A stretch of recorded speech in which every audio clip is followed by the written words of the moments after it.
Welcome to everyone. स्वागत है आप सभी लोगों का इस इम्पोर्टेंट सेशन में। इस वीडियो में उत्तर प्रदेश जीआईसी प्रवक्ता परीक्षा यूपीपीएससी जीआईसी लेक्चरर एग्ज़ाम के लिए ज्योग्राफी भूगोल से संबंधित 10 इम्पॉर्टेंट एमसीक्यू का डिस्कशन किया जाएगा। यह टेस्ट नंबर 6 है। यदि आपने टेस्ट 1 to 5 नहीं देखा है तो इस वीडियो के डिस्क्रिप्शन में लिंक है, आप वहाँ से देख सकते हैं।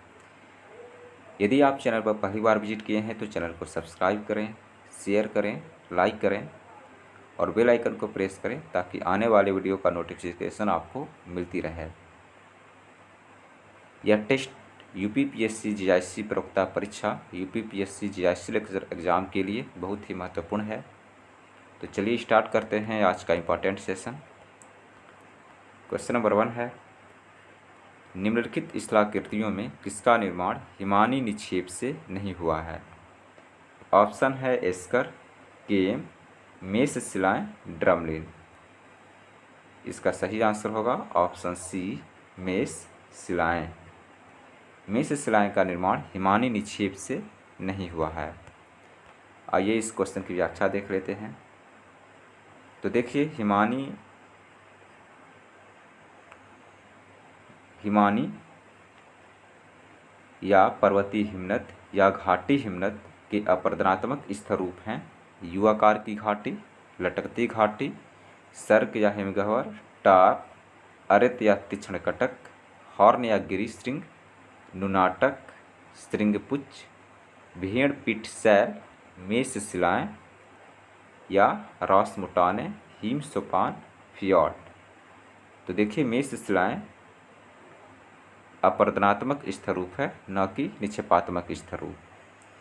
हिमानी के परिवहन तथा निक्षेपात्मक स्थरूप हैं हिमोड़, मोरैन, टील, ड्रमलिन इत्यादि। हिमानी जलोढ़ निक्षेप द्वारा निर्मित स्थरूप हैं। हिमानी जलोढ़ निक्षेप द्वारा निर्मित स्थरूप हैं एस्कर, केम, कैटिल तथा हमक, हिमनद, अवक्षेप। तो ये बहुत ही इम्पॉर्टेंट हैं जो एग्ज़ाम में आते रहते हैं। तो चलिए स्टार्ट करते हैं क्वेश्चन नंबर 2। क्वेश्चन नंबर 2 है, स्टोन लैटिस निम्नलिखित में से किसकी क्रिया द्वारा निर्मित होते हैं? इस क्वेश्चन में बताना है कि स्टोन लैटिस किसकी क्रिया द्वारा निर्मित होते हैं। ऑप्शन है जल, लहर, वायु, हिमानी प्रक्रम। इसका सही आंसर होगा ऑप्शन सी, वायु। स्टोन लैटिस वायु क्रिया द्वारा निर्मित होते हैं। तो देखिए, उष्ण शुष्क रेगिस्तानों में तीव्र वेग से चलने वाली पवन के मार्ग में पड़ने वाली शिलाओं पर अपघर्षण होने से कोमल शैलकण अलग हो जाते हैं, जिस कारण शिलाओं में छोटे छोटे छिद्र हो जाते हैं। इस प्रकार पवन के अपघर्षण कार्य द्वारा जालीदार शिला या प्रस्तर जालकों का निर्माण होता है। अगला क्वेश्चन है क्वेश्चन नंबर 3, निम्न में से कौन एक पेंक के स्थलाकृतिक विकास के मॉडल से संबंधित नहीं है? ऑप्शन है भूआकृतिक सीमांत, पिडमान ट्रैपन, इंड्रम, हॉल्डेनहैंग। इसका सही आंसर होगा ऑप्शन ए, भूआकृतिक सीमांत। तो देखिए, भूआकृतिक सीमांत पेंक के स्थलाकृतिक विकास के मॉडल से संबंधित नहीं है। अगला क्वेश्चन है क्वेश्चन नंबर 4, वायुमंडल के निम्नलिखित मंडलों में से किसे मिश्रण प्रदेश के रूप में जाना जाता है? ऑप्शन है क्षोभ मंडल, समताप मंडल, बहिर्मंडल, आयन मंडल। इसका सही आंसर होगा ऑप्शन ए, क्षोभ मंडल।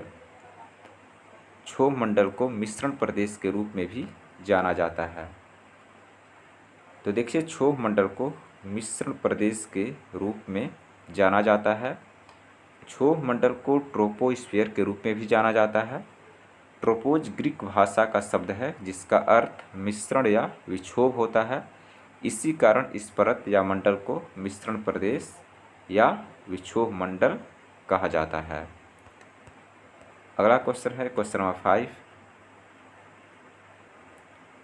सहारा रेगिस्तान के पूर्वी भाग में उत्तर पूर्व तथा पूर्व दिशा से पश्चिम दिशा में चलने वाली गर्म तथा शुष्क हवा को कहते हैं। ऑप्शन है हबूब, हरमटन, बाइस, गिबली। इसका सही आंसर होगा ऑप्शन बी, हरमटन। इसकी व्याख्या देख लेते हैं।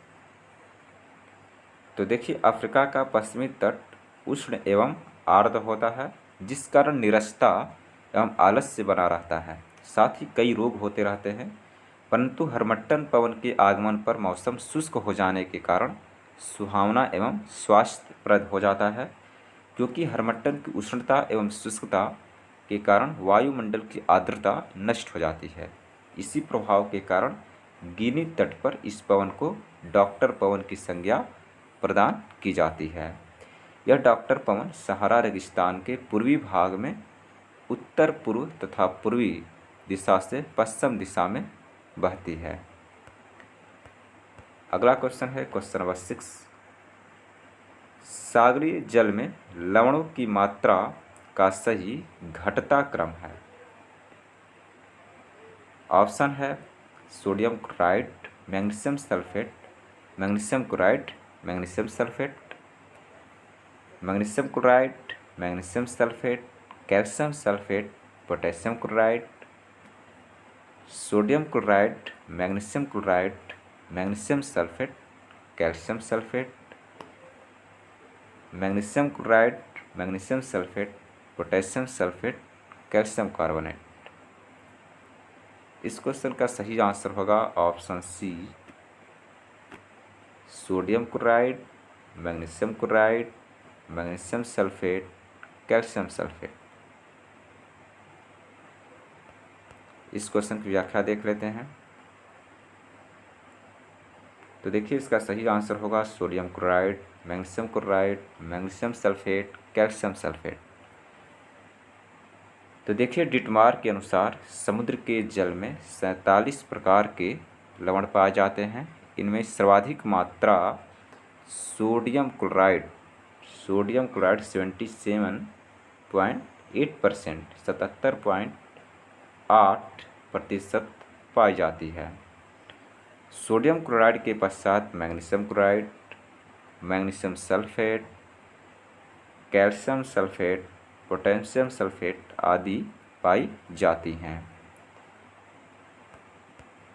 अगला क्वेश्चन है क्वेश्चन नंबर 7। क्वेश्चन नंबर 7 है, निम्नलिखित में से किस झील की लवणता सर्वाधिक है। ऑप्शन है विक्टोरिया झील, टिटिकाका झील, बाल्कस झील, वान झील।